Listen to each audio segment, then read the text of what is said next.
लेकिन सबसे अहम प्रश्न ये उठता है कि जिसने आवाज उठाया, जिसने गलत गलत बातें कही, जिसने नवादा और गया के बात पर चर्चा किया, जिसने 1000 करोड़ रुपए खर्च के घुसखोरी की बात की, उसके विरुद्ध किसी तरह की कार्रवाई नहीं हुई और हम लोगों ने केवल और केवल बच्चों के साथ अहिंसात्मक धरना दिया और कहा कि ये नॉर्मलाइजेशन के हम लोग विरुद्ध हैं और बापू परीक्षा परिसर में गड़बड़ी हुई है, उसके विरुद्ध हम लोग को इसका मुख्य साजिशकर्ता मान लिया गया, उदंड कहा गया है। सर, बीते दिन बीपीएससी 17वीं के लिए जो बच्चों के हक अधिकार के लिए आप आवाज उठाए थे, उसके संदर्भ में पता चला है कि आप लोग को उपद्रवी जो है नोटिस मिला, उसमें लिखा गया है और नोटिस थमाया गया। ये नोटिस किस विषय में है, क्या नोटिस में लिखा गया है सर, थोड़ा संक्षिप्त में देखिए। ये आपको अनुमंडल दंडाधिकारी के द्वारा 11 लोगों पर नोटिस जारी किया गया है, जिसमें मेरा भी नाम है ऊपर रखा गया और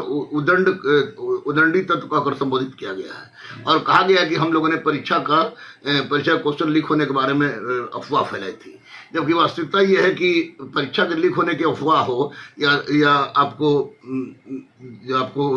नवादा और गया क्वेश्चन आउट करने की बात हो किसी अन्य शिक्षण संस्थान के संचालक जिनको फैजल खान के नाम जाना जाता है, उनके द्वारा कहा गया था। हमने केवल और केवल ये आपको नॉर्मलाइजेशन के विरुद्ध आवाज उठाया था और साथ ही साथ बापू परीक्षा परिसर में गड़बड़ी हुई थी उसके विरुद्ध आवाज उठाया था। इस तरह का नोटिस देकर निश्चित रूप से हम लोग को प्रताड़ित किया गया है। हम लोग प्रताड़ित इसलिए किया गया है कि इसमें राहुल गांधी भी उठाए, तेजस्वी जी भी उठाए, पप्पू यादव भी उठाए, प्रशांत किशोर भी उठाए, सब लोग उठाए, जिसने आवाज वास्तव में अफवाह फैलाई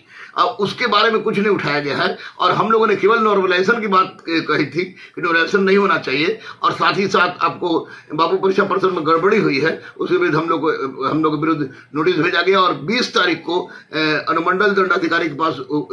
5 लाख बॉन्ड पत्र के साथ उपस्थित होने का आदेश दिया गया है। निश्चित रूप से न्यायालय का हम लोग सम्मान करते हैं और हम लोग वहां 20 तारीख को जाएंगे, लेकिन सबसे अहम प्रश्न ये उठता है कि जिसने आवाज उठाया, जिसने गलत गलत बातें कही, जिसने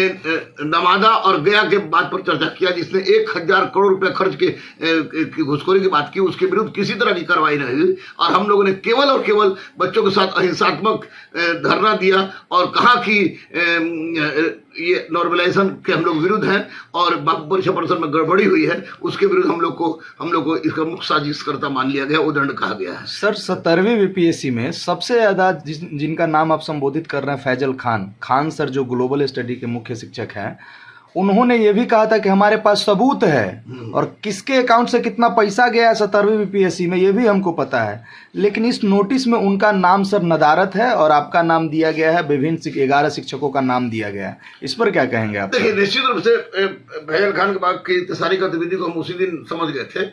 कि उन्होंने जो भी कहा था बेबुनियाद कहा। मैंने बार बार कहा कि आपके पास प्रमाण हो तो प्रमाण दीजिए। उन्होंने प्रमाण भी नहीं दिया और बोला कि नहीं, ये मीडिया में आने के लिए जरूरी था। तो ये अगर नोटिस दिया गया था तो हम लोग अपने नोटिस का विरोध नहीं कर रहे। ये तो अनुमंडल पदाधिकारी ने जो नोटिस दिया उसको सारा हम लोग स्वीकार कर रहे हैं, 20 को जाएंगे भी, लेकिन मूल कल्पित है जिसने इस तरह की बातें उड़ाई, जो रिमर उड़ाया, उसको छोड़ देना निश्चित रूप से हम लोग को लग रहा है कि न्याय के साथ हम लोग साथ न्याय नहीं हुआ है। 11 कौन कौन लोग हैं सर इस नोटिस में? 11 में इसमें मैं हूँ, रिमांशु है, रोशन है, चंदन प्रिय है, प्रदीप कुमार है, प्रवीण कुमार है, आपको चंद्रमणि है, आपको सुनामी गुरु है। ये लोग हम लोग कुल 11 आदमी हैं जो 20 तारीख को हम लोग को जाना है, वोट पद भरना है।